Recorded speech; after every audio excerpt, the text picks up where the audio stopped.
Hello, this is Dr. Cool Autofix here. If you have a problem with your Audi A4 Audi that the top is rattling and making noise, I don't know exactly what the problem could be.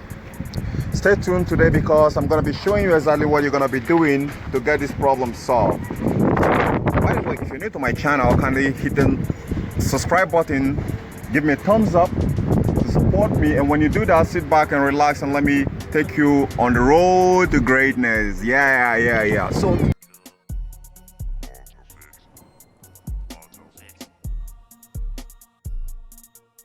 we're dealing with Audi A4, and I told you guys I just bought this car of recently, trying to get the engine back.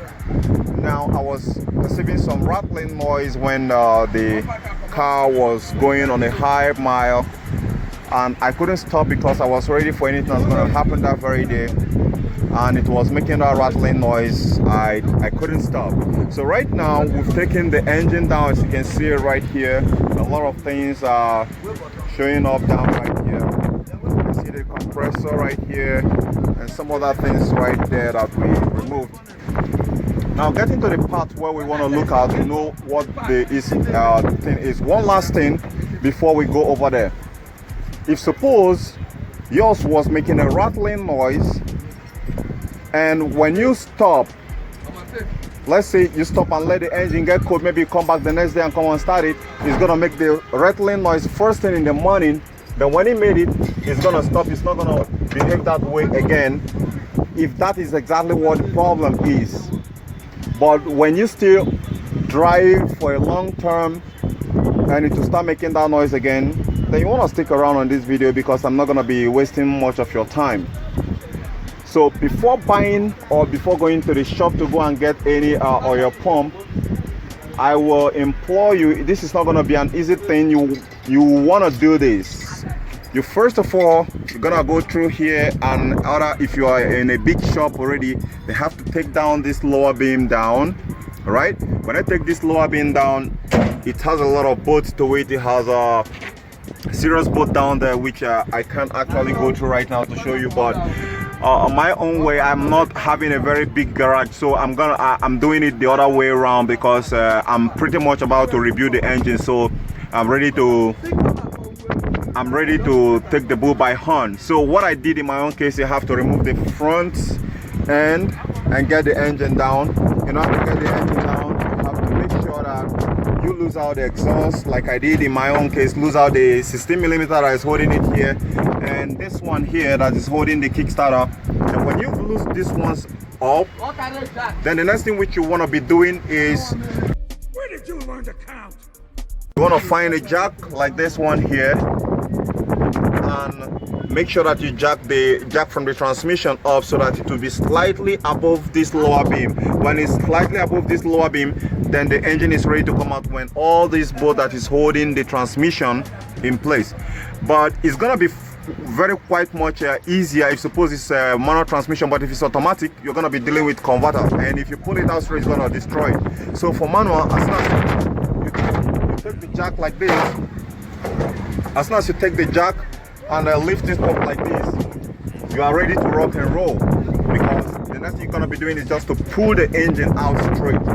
All right, so and if you have a crane which you can be able to actually lift the engine, that will be very fine. Then when you've done that, I tell you, it is not an easy thing. It's a very terrible design. Honestly, I've never seen something like that before, because I see some other makes like Make 3 here and Make 4 there. You don't need to lose the down beam before you can be able to get to the oil pump or something like that. But in this case, these people did a very nasty job. Seriously, it's a very terrible one. Like, you have to lose all this whole down beam, or you have to drop the engine entirely in order to change oil pump. That's a very terrible bad design. Not just a design, a bad design, but a terrible one. So now let's go up to the engine side and see what we have, what exactly happens when it works sometimes. Okay, when it works sometimes, when the oil we pump sometimes and we not pump sometimes, because when you start hearing that rattling noise, especially when it's very loud, like as if it's a diesel engine, it is not a crankshaft issue. It means that the oil that is being supplied by the oil pump is not reaching the top cylinder head or camshaft. It's not reaching the camshaft very well, so it's making the hydraulic lifters to make noise, to make those pumping noise. All right, so in this case here, I've actually loosed down the engine, as you can see right here, and I flipped it downwards because I'm about to tear everything down apart. So now when you lose this down right like this, here you have a lot of a 10mm bolt that secured it in place. You have to lose those out.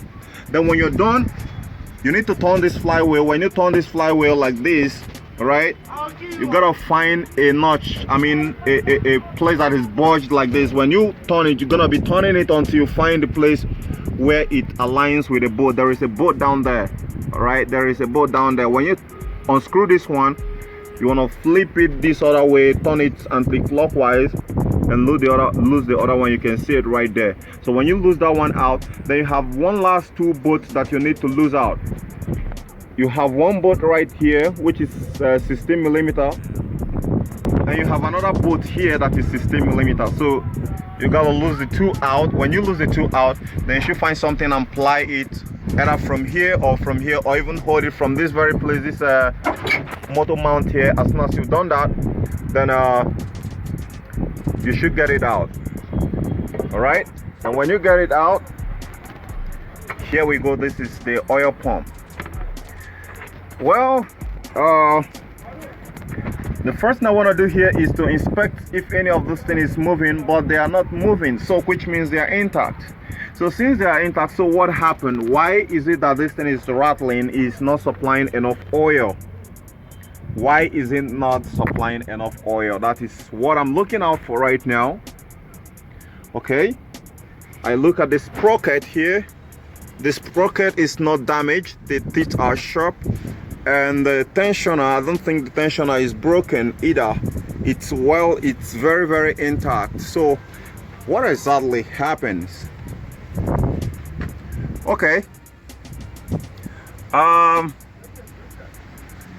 pretty much think, since I still have to re-inspect this again, it's not shaking, it's not wiggling at all, so which means this oil pump is good. There is just something that we're verge of that we are not seeing, and voila, this is it. You can see a lot of gunks that's right in there. I think these people use a lot of silicone in trying to seal this thing up, and at last right now is backfiring. So what am I going to do in this case?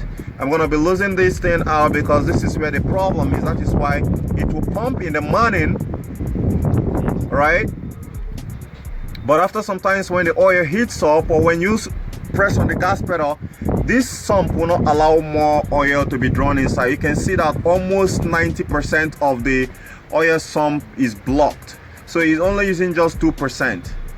So I just thank God that I'm gonna be inspecting the crankshaft and the con rod bearings later, and hope that it doesn't damage anything, because that very day I was very far away from home that I couldn't stop in where I am, because if I stop, it's gonna be a very big mess. So I have to drive this car down all the way down to my garage to tear it down like this before I'm gonna look at it. So now that you know how to be able to troubleshoot and find exactly what the problem is with your oil pump, sometimes when your engine rattles, when your engine makes noise, especially your VW, at an Audi or VW, and it makes a rattling noise, which you're hearing most of the noise right on the crank, on the top crank cover, the cam cover, then no matter the make, it doesn't matter, because even on this Make 3, I've seen it before. I've saw the oil pump is not like this one, but I've seen it before. Even on Make 4, I have seen the same problem. So I wasn't that surprised I'm gonna be seeing something like this, especially in a situation whereby it will pump sometimes and will not pump sometimes. So now that you have known exactly what the problem is, you're saving yourself. You're not going to be buying this whole assembly. I am positive this is where the problem is. But if suppose any of this mechanism is shaking, or this sprocket is damaged, then there is every tendency that this thing is gonna be needing a new one, and yeah, which is not gonna be cheap in any ways. Okay guys, now that you know how to be able to diagnose and find the culprit why your engine is rattling and making noise even when there is enough oil inside, kindly smash the subscribe button, give me a thumbs up, share with your friends, and I gotta catch you guys later. Right? We are better being together. I'm gonna be telling you the secret of how you're gonna be fixing your car, and you get me some lot of subscribers out there. Okay guys, I gotta catch you guys later. Bye for now. Bye.